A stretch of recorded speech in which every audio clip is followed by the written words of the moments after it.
Fala pessoal, bom dia, boa tarde, boa noite. Hoje é dia de treta. A gente vai falar sobre um assunto que eu queria demorar um pouquinho mais para falar, mas eu sinto que tá chegando aí um momento e a gente vai ouvir muito mimimi, principalmente com a volta de Bleach e algumas coisas que vão, né? Quem já leu aí o mangá sabe bem como é essa volta, sabe bem como vai ser esses últimos arcos. Né? Então, vamos falar um pouco sobre a censura dentro dos animes. E gostaria que depois você deixasse aí a sua opinião. Eu levantei uma enquete no Twitter e muita gente votou. Agradeço todo mundo que votou, que está assistindo esse vídeo.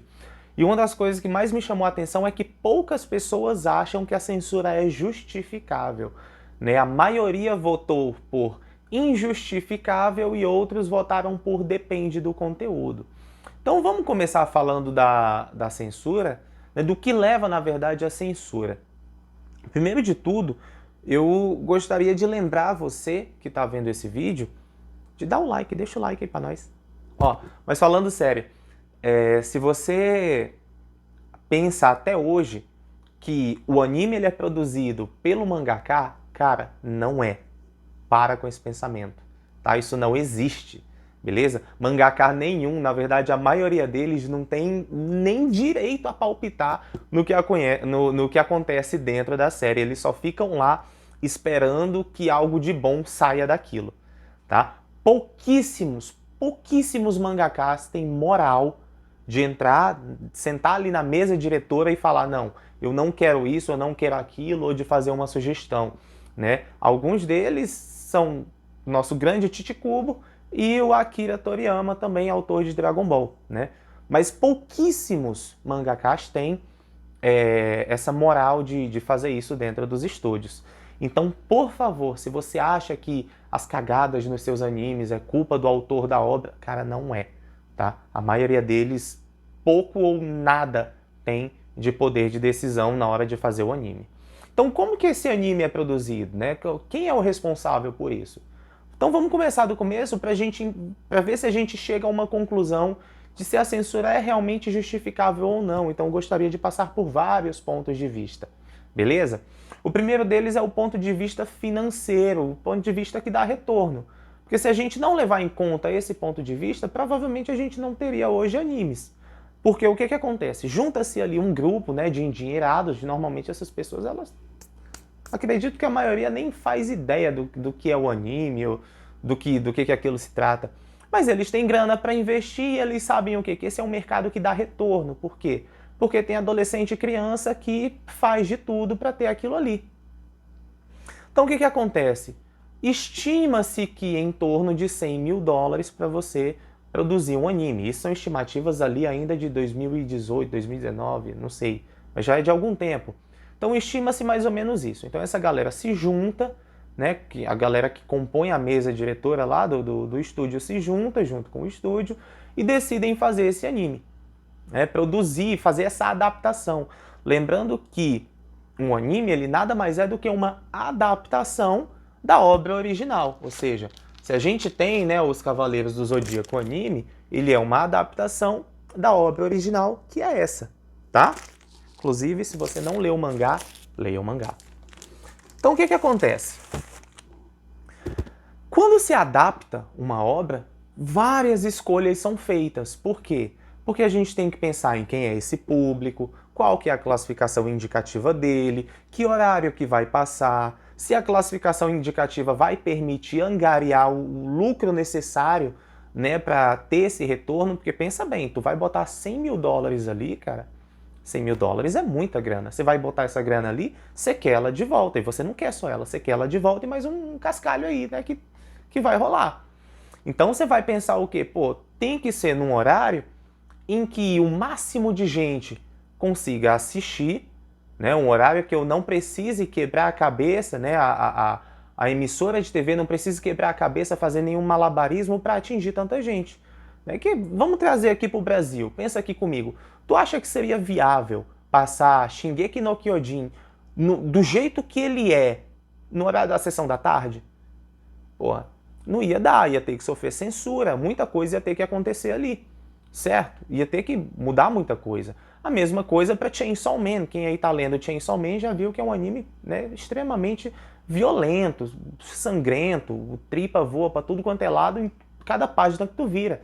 Então não tem como você pegar um negócio desse e colocar ali no horário de malhação, da sessão da tarde, né? Você teria que subir ele no mínimo para 9h30, 10 horas, 11 horas da noite. E isso inviabiliza o quê?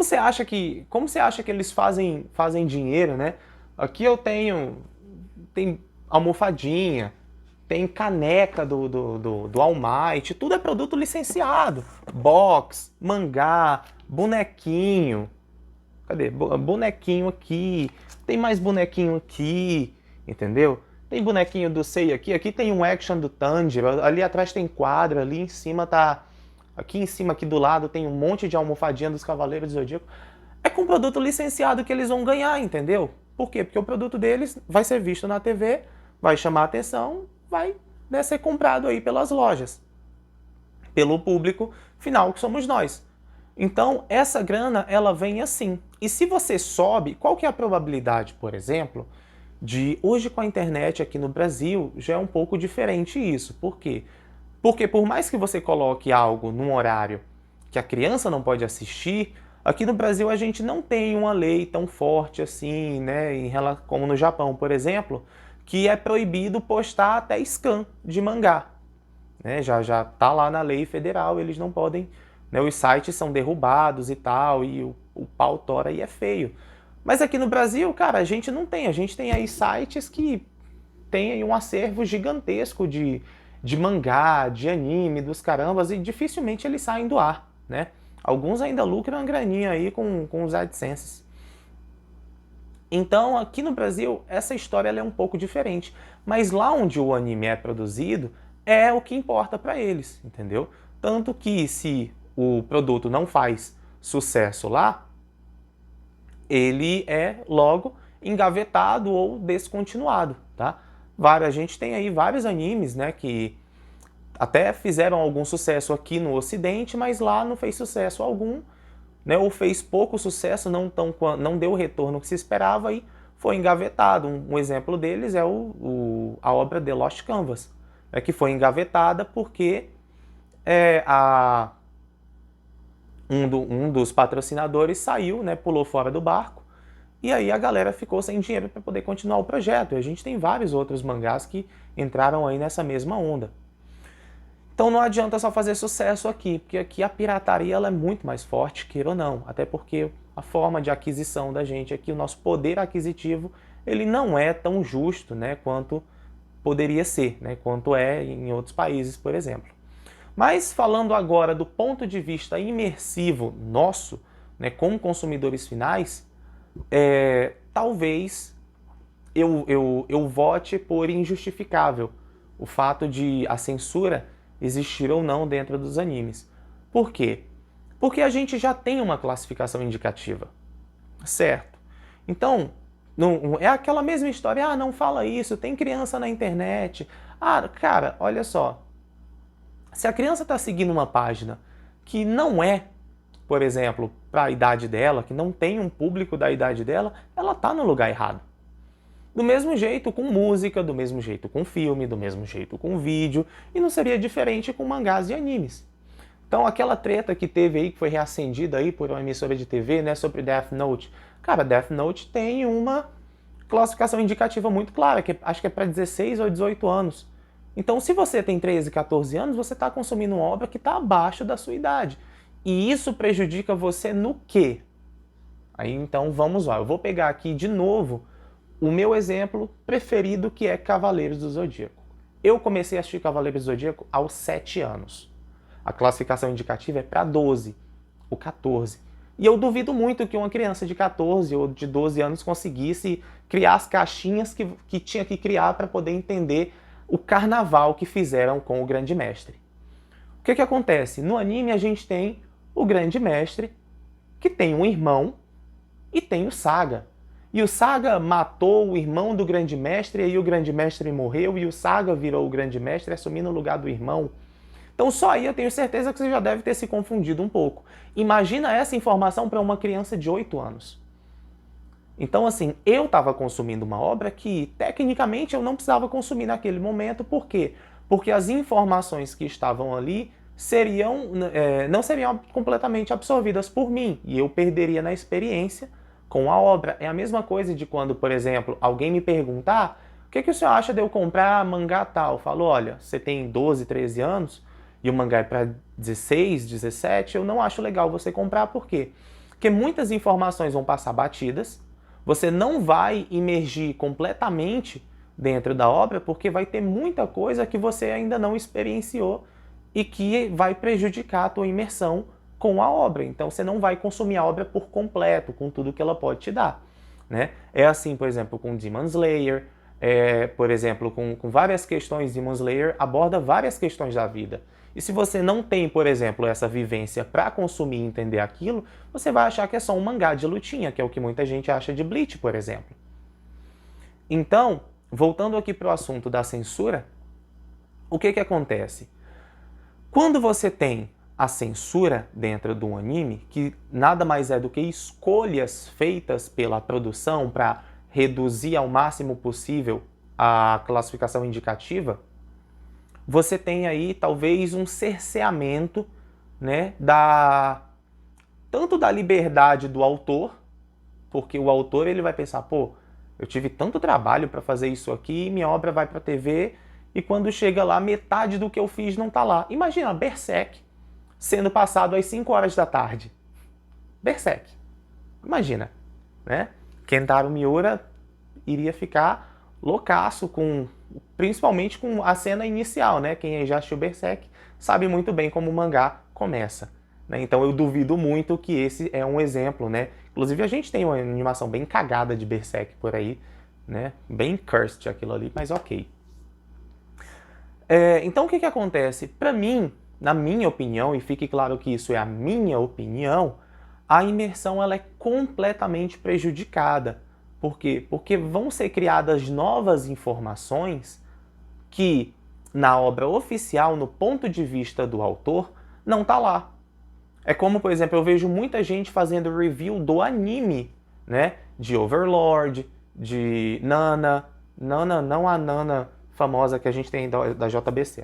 É a Nana burra que meio que estava tentando imitar aí o que estava rolando em Death Note. Se você não viu, não veja, tá perdendo seu tempo. Tá? Vai perder o seu tempo. Um outro exemplo, a Tate no Yusha, tá? Com as questões lá de escravidão e tal. Então, as pessoas que fazem análise do anime, elas se limitam só ao anime. E a galera vai falar, mas no mangá não é assim, na light novel não é assim. E realmente não é, porque são escolhas feitas pelo estúdio, são escolhas feitas pela equipe de produção, tá? Mas que quebram a nossa imersão, principalmente porque se você acompanha primeiro o mangá para depois ver o anime, a probabilidade de você pegar cenas que você olha e fala, tá, mas isso não é assim, e acabar por abandonar o anime é muito grande, né? Eu mesmo fiz isso, eu hoje quase não assisto mais anime, além daqueles que eu já assisti há muito tempo e que eu assisto hoje por pura nostalgia, por exemplo, né? Quando alguém me recomenda um anime, eu vou lá, assisto 2, 3 episódios, se eu gostar eu compro o primeiro volume, aí se eu continuar gostando eu continuo colecionando, né? Foi assim que eu montei essa singela coleção aqui. O que acontece? Para mim, qual que é o maior problema da censura com relação à quebra da imersão? É a falta de realidade nas cenas. Eu vou pegar o exemplo de Bleach. Quem já assistiu Bleach aí, se você não assistiu, esse momento tem spoiler, tá? Se você nunca assistiu e tá lendo agora, né, ali acompanhando pelo Bleach Remix, esse momento tem spoilers. No momento em que o Ichigo entra na Soul Society e tenta adentrar a Seireitei pelo portão da frente, né, que ele derrota lá o Didambo e o Didambo abre o portão para ele, o Gin lança a Zanpakuto dele no Didambo e no anime o que a gente tem? Uma feridinha desse tamanho no braço do Didambo e o Didambo cai no chão quase que desacordado, enfim, aquela cena, né, todo mundo assim muito assustado e tal. E a Inoue leva horas, quase que um dia inteiro, uma tarde e uma noite, para recuperar aquele ferimento. Eu fiquei assim, cara, mas espera. A Inoue recuperou o braço do Green Joe, que foi desintegrado. E ela fez isso em questão de segundos. Ela também recuperou o número 6 nas costas dele em questão de segundos. Ah, Lucas, mas aí o anime já tinha avançado muito, os poderes dela já estavam melhor. Beleza. Anteriormente, quando ela despertou os poderes dela, ela salvou a galera todinha da escola, né, daquele Hollow. E foi assim, em questão de minutos também. Por que demorar horas para recuperar um cortezinho no braço? E aí você abre o mangá e você nota o quê? Que no mangá o Didambo perdeu o braço inteiro, do ombro para baixo não sobrou nada.